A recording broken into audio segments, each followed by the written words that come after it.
இந்த வீடியோவில் கிரிட் டூலுக்கு இருக்கிற சைல்ட் எலிமெண்ட்டை எப்படி பொசிஷன் பண்ணலான்னு பார்க்கலாம். இந்த வீடியோ லாஸ்ட் வீடியோட கண்டினியூஷன். இந்த கோட் வந்து டிஸ்கிரிப்ஷனில் இருக்குது. GitHub வந்து டவுன்லோட் பண்ணி யூஸ் பண்ணிக்கோங்க. ஸோ இந்த கோட்டில் உள்ள 4 எலிமெண்ட் வந்துட்டு இப்படி தான் இருக்கும். போன வீடியோவில் கிரிட் வந்து எப்படி நம்ம ஸ்டார்ட் பண்ணுறது, இந்த லைன் எப்படி ஷோ பண்ணணும் அப்படி சொல்லிட்டு பார்த்தோம். அதெல்லாம் என்னென்னு தெரிஞ்சுக்கிட்டு அதுக்கப்புறம் இந்த வீடியோ பாருங்க. இல்லைன்னா கொஞ்சம் குழப்பமாக இருக்கும் உங்களுக்கு. ஸோ அதுக்கு முன்னாடி style.cssல போன வாட்டி போட்டிருந்த டெம்ப்ளேட் காலம் 3 காலம் தான் போட்டிருக்கோம். ஓகே, ஸோ அதை நம்ம 4 மாற்றிக்குவோம். அப்போ தான் இன்னும் ஈஸியாக இருக்கும். இப்போ பார்த்துட்டிங்கன்னா 4 காலம்ஸ் இருக்கும், 2 ரோஸ் இருக்கும். இங்கே பார்த்தா தெரியும் உங்களுக்கு. டோட்டல் 8 ஆக்டிவ் செல்ஸ் இருக்குது. கீழே உள்ள 4 செல்லில் வந்து எந்த ஐட்டமும் இல்லை. ஸோ இப்போ இந்த இண்டிவிஜுவல் செல்லை, அதாவது எலமெண்ட் 3 நீங்கள் இந்த 3வது செல்லேருந்து 4வது செல் வரைக்கும் ஸ்பேன் பண்ணலாம். ஸோ ஒன்ஸ் ஸ்பேன் பண்ணிங்க அப்படின்னா இந்த எலமெண்ட் 4 ஆட்டோமேட்டிக்கலியாக கீழே போயிடும். அதாவது ஏன் பண்ணுவாங்க அப்படின்னா, இப்போ சும்மா உங்களோட வெப்சைட்டை லே அவுட் பண்ணுறதுக்கு, அதாவது இந்த 2 சைட் வந்து 2 கார்டு இருக்கணும், இந்த சைட் வந்து ஒரு பேனர் இருக்கணும், அந்த மாதிரி நீங்கள் கீழ் பண்ணி வச்சிங்க அப்படின்னா நீங்கள் உங்களோட எலமெண்ட்டை ஸ்பேன் பண்ணலாம். இந்த மாதிரி நீட்டாக ஸ்பேன் பண்ணுறப்ப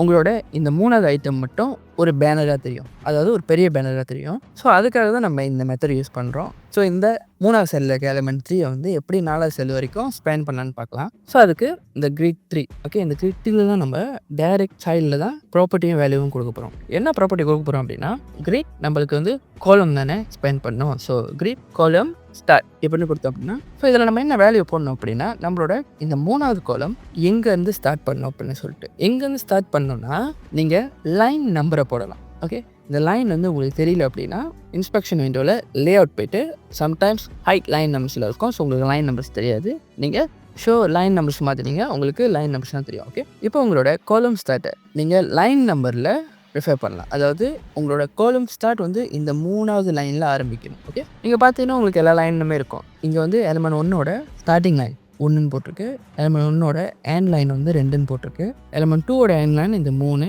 எலிமெண்ட் 3ஓட எண்ட் லைன் இந்த 4, எலிமெண்ட் 4ஓட எண்ட் லைன் இந்த 5. ஓகே, அதே மாதிரி தான் ரோக்கும். இது வந்து மேலே லைன் 1, அதுக்கப்புறம் செகண்ட் ரோ ஸ்டார்டிங்கோட லைன் வந்து 2, எண்டோட லைன் வந்து 3 அப்படின்னு போட்டிருக்கு. இந்த லைன் நம்பர் தான் நீங்கள் ஸ்பெசிஃபிக் பண்ணணும். ஸோ நம்மளுக்கு இப்போ இந்த கிரிட் காலம் ஸ்டார்ட் வந்து லைன் 3லேருந்து ஆரம்பிக்கணும். ஓகே, ஸ்டார்ட்னா இங்கே ஆரம்பிக்கணும்னு இருக்குல்ல, ஸோ லைன் 3லேருந்து ஆரம்பிக்கணும். நீங்கள் கிரிட் காலம் ஸ்டார்ட் 3ன்னு போட வேண்டியதான். ஓகே, இப்போ நான் ஸ்பேன் பண்ணணும்னு சொன்னேன். ஸ்பேன் பண்ணோம் அப்படின்னா லைன் 3ல் ஆரம்பிக்குது, லைன் 4வையும் தாண்டி லைன் 5 வரைக்கும் வரணும். இப்போ ஸோ இது வந்து ஸ்டார்ட் பண்ணுறது, உங்களோட கிரிட் ஐட்டம் ஸ்டார்ட் பண்ணுறது.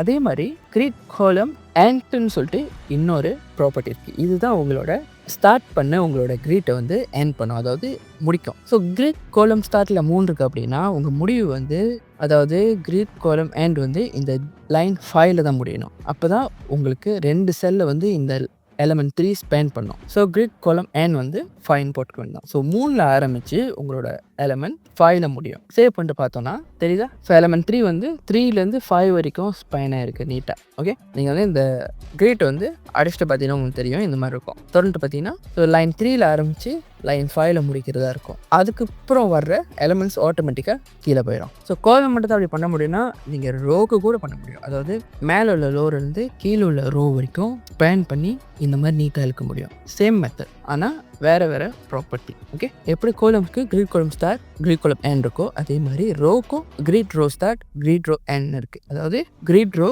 ஸ்டார்ட் அப்புறம் கிரிட் ரோ எண்ட். ஸோ நீங்கள் இங்கே என்ன வேல்யூ கொடுக்கணும்னு சொல்லிட்டு உங்களுக்கு இந்நேரத்துக்கு புரிஞ்சிருக்கும். எலிமெண்ட் 3 வந்து இங்கேருந்து ஆரம்பிக்குது, 1வது லைன்லேருந்து ஆரம்பிக்குது, அதே மாதிரி 2வது லைனில் முடியுது. ஆனால் நம்ம முடிகிறத 3 வரைக்கும் இழுக்கணும். லைன் 3 இது வரைக்கும் நம்ம இழுக்கணும். ஓகே, அதாவது கிரிட் ரோ ஸ்டார்ட் 1ல் ஆரம்பித்து கிரிட் ரோ எண்ட் வந்து இப்போதைக்கு 2ல் தான் இருக்குது, ஆனால் நம்ம 3ல் வைக்கணும். சேவ் பண்ணிட்டு பார்த்தோன்னா இப்போ தெரியுதா, கீழே வரைக்கும் ஸ்பெண்ட் பண்ணியிருக்கு. இந்த மாதிரி உங்களோட சைல்டு எலிமெண்ட்டை பொசிஷனிங் பண்ணலாம். ஸோ மற்ற 3 எலிமெண்ட்டும் அதோட டிஃபால்ட்டான இடத்துல தான் இருக்கும், அன்லெஸ் நீங்கள் இந்த மாதிரி மெனுவலாக மாற்றாத வரைக்கும். ஸோ ஒன்ஸ் மற்ற ஐட்டமாக நீங்கள் மெனுவலாக மாற்றுறப்ப டிஃபால்ட்டாக இருக்கிற ஐட்டம்ஸ் ஆட்டோமேட்டிக்காக புஷ் ஆகும், சேஞ்ச் ஆகும், அதோட பொசிஷன்லேருந்து மாற ஆரம்பிச்சிடும். ஸோ இந்த மாதிரினா நீங்கள் HTML டச் பண்ணாமலே உங்களோட எலிமெண்ட்டை வேறு வேறு செல்ஸில் பேன் பண்ணி பொசிஷனிங் பண்ணிக்க முடியும். See you next video. Bye.